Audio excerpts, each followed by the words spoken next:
চক্রান্ত আছে, অনেক ষড়যন্ত্র আছে, বাংলাদেশকে আবার পিছনে টেনে নিয়ে যাওয়ার অনেক রকম চক্রান্ত আছে। সেখান থেকে আমাদেরকে উঠে দাঁড়াতে হবে। প্রথম নারী মুক্তিযোদ্ধা যদি কি হয় সেটা হচ্ছে বেগম খালেদা। আমাদের অনেক সমালোচনা হয় বিএনপি, নিঃসন্দেহে হতেই পারে, রাজনৈতিক দল সমালোচনা হবে, অনেক কাজ ভুল ত্রুটি সব কিছু নিয়ে হয়। তো একটা কথা আমরা খুব জোর গলায় বলতে পারি, দৃঢ় কণ্ঠে বলতে পারি, যে আমাদের নেতা, তিনি আমাদের দল তৈরি করেছিলেন, শেখ মুজিবুর রহমান, তিনি স্বাধীনতার ঘোষণা দিয়েছিলেন এবং 75 সালে তিনি যখন রাষ্ট্র পরিচালনার দায়িত্ব পেয়েছিলেন তখন একদলীয় শাসন ব্যবস্থা থেকে বহুদলীয় শাসন ব্যবস্থায় নিয়ে গিয়েছিলেন, গণতন্ত্রে নিয়ে গিয়েছিলেন, মুক্ত বাজার অর্থনীতির কাছাকাছি গিয়েছিলেন, একই সঙ্গে প্রেসকে, মিডিয়াকে তিনি মুক্ত করে দিয়েছিলেন, বাক স্বাধীনতাকে অক্ষুণ্ণ করেছিলেন, মানুষের অধিকারকে তিনি সমুন্নত করার চেষ্টা করেছেন। দেশনেত্রী বেগম খালেদা জিয়া সে একই পতাকা, সেই পতাকা ছিল স্বাধীনতার পতাকা, সেই পতাকা ছিল সার্বভৌমত্বের পতাকা, গণতন্ত্রের পতাকা, সেটাকে নিয়ে এগিয়ে গেছে। আজকে আপনাদের নেতৃত্বে অনেকেই ব্যবসায় সংক্রান্ত অনেকগুলো বিষয়ে তারা অবদানের কথা বলেছেন। আমি শুধু এইটুকু বলতে চাই যে বাংলাদেশকে একটা গণতান্ত্রিক রাষ্ট্র হিসাবে প্রতিষ্ঠা করতে তার যে অবদান, সে অবদানকে কখনোই অস্বীকার করা যায়।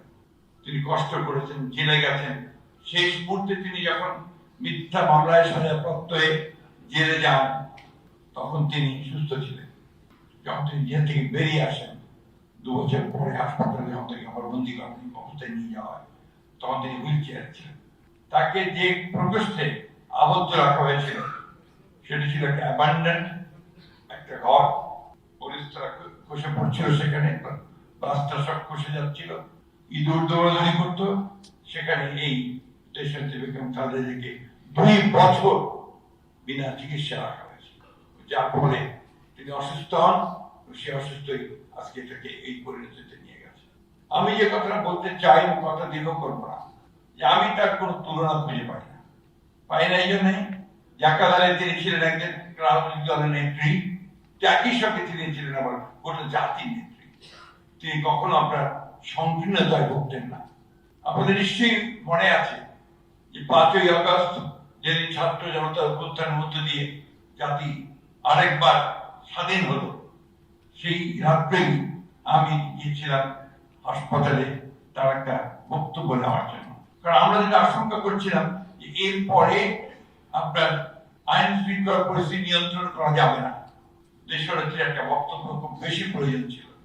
আমি গিয়ে তখন অত্যন্ত অসুস্থ তিনি, আমি যখন হাসপাতালে থেকে বললাম যেমন করে হোক, কষ্ট করে হলেও আপনাকে ছোট্ট একটা বার্তা দিতে হবে, মেসেজ দিতে হবে। তিনি প্রথমে বললেন আমি কি পারবো? তাকে লাইট ছিলেন, বললেন পারবেন। আমরা সেখানে বসেই উনি ধারণা দিলেন, আমরা 4-5 দিনের মধ্যে একটা বার্তা তৈরি করেছিলাম। সেই বার্তাটি এত কষ্ট, এত নির্যাতন, এত নিপীড়ন, এত অত্যাচারের পরে তিনি যে বার্তাটি দিলেন সেটি প্রথম ছিল প্রতিশোধ নয়, প্রতিহিংসা নয়, আসুন আমরা সবাই মিলে ঐক্যের মধ্য দিয়ে, ভালোবাসার মধ্যে দিয়ে নতুন বাংলাদেশ নির্মাণ করি। এই একটি বার্তা সমগ্র বাংলাদেশকে বদলে দিয়েছিল। এই কথাগুলো আমরা সাধারণভাবে আমাদেরকে ভাবা উচিত, আমাদের চিন্তা করা উচিত।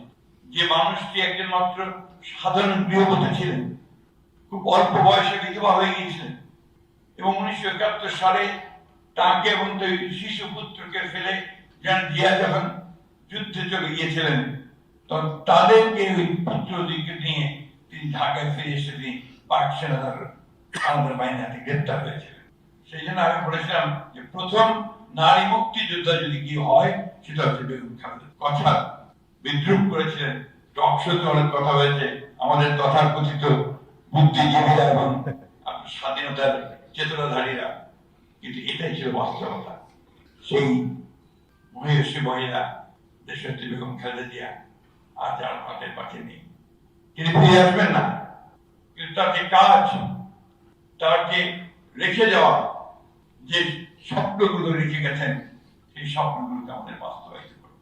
আমার একটা বদনাম আছে, আমি কথায় কথায় কবিতা পড়ি, আমি সেটা আজকে একটা কবিতা নিয়ে এসেছি কবি আল মাহমুদের। আমি সেই কবিতাটা আপনাদের শোনাতে চাই, যদি আপনাদের ধৈর্য ত্রুটি না ঘটে। কবি আল মাহমুদের নাম আপনারা অনেকেই জানেন, আমরা সবাই জানেন, তিনি নেই, তিনি চলে গেছেন। বাংলাদেশের শ্রেষ্ঠ কবিদের মধ্যে একজন। তিনি খালেদা জিয়াকে নিয়ে লিখছেন, তোমার মুখের দিকে চেয়ে আছে বাংলার ভোরের আকাশ, এদেশের কুলবলতা ছুতে চায় তোমার পল্লবিত আঁচল তোমার, যেন এক প্রতিশ্রুতি হেঁটে যায় আমাদের কণ্ঠকিত কালের ভেতর। লাঞ্ছিতের আহ্বানে যেন মাটি জন্ম দিল এক শস্যগন্ধি মাটিরই কন্যাকে। লাঞ্ছিতের আহ্বানে যেন মাটি জন্ম দিল শস্যগন্ধি মাটির কন্যাকে। প্রত্যাশার কণ্ঠস্বর কি জানি, কি মন্ত্র বলে কেবল ছড়িয়ে দিচ্ছ মাঠে ঘাটে আদি অন্ত শস্যের কিনারে। আমরাও সাক্ষ্য দেব, হ্যাঁ আমরা এটা দেখেছি মাতাকে এক অনিঃশেষ আধারে দাঁড়িয়ে, আরো ডানার মতো মেলে দিয়ে ব্যর্থ দুই বাহু 11 কোটি মাঝে নেমেছিল বিদ্যুৎ বিভায়। কখনো ভুলো না যেন তোমার ঘুমটায় আছে মানুষের আশার বারুদ। ভুলো না তোমার বাক্য প্রতীক্ষিত নিঃশ্বাস জাতির অবিচল পিঙ্গলাক্ষী। এ মাতৃকা মানুষের আশাকে জাগাও। এই যে জাগিয়ে তুলেছিলেন এবং সত্যিকার অর্থে একটি জাতিকে তিনি সামনের দিকে এগিয়ে নিয়ে গেছেন। আমরা আশা করি তার এই চলে যাওয়া আমাদেরকে নতুন করে অনুপ্রাণিত করবে, আমাদের শক্তিতে রূপান্তরিত করবে এবং আমরা সবাই ঐক্যবদ্ধ হয়ে বাংলাদেশের একটা নতুন ভবিষ্যৎ নির্মাণ করব। অনেক চক্রান্ত আছে, অনেক ষড়যন্ত্র আছে, বাংলাদেশকে আবার পিছনে টেনে নিয়ে যাওয়ার অনেক রকম চক্রান্ত আছে। সেখান থেকে আমাদেরকে উঠে দাঁড়াতে হবে। আপনারা যারা আছেন, নেতৃত্ব দিচ্ছেন অর্থনৈতিক ক্ষেত্রে, সবাই মিলে আসুন আমরা আমাদের এই প্রিয় বাংলাদেশ, 1971 সালে যার জন্য আমরা যুদ্ধ করেছিলাম, 1999 সালে যার জন্য লড়াই করেছি গণতন্ত্রের জন্য, 2024 যাদের জন্য আমার ছেলেরা রক্ত দিয়েছে, আসুন আমরা সেই বাংলাদেশকে আবার সবাই মিলে গড়ে তুলি।